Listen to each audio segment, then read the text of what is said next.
In the quaint village of Sneezington, in 1896, an unusual incident turned ordinary lives upside down. It all began during the annual Sniffle Festival when old Mrs.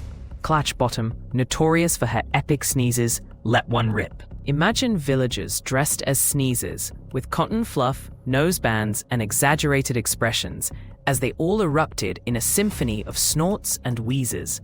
The crowded market instantly transformed into a chaotic cloud of giggles and sneezing fits.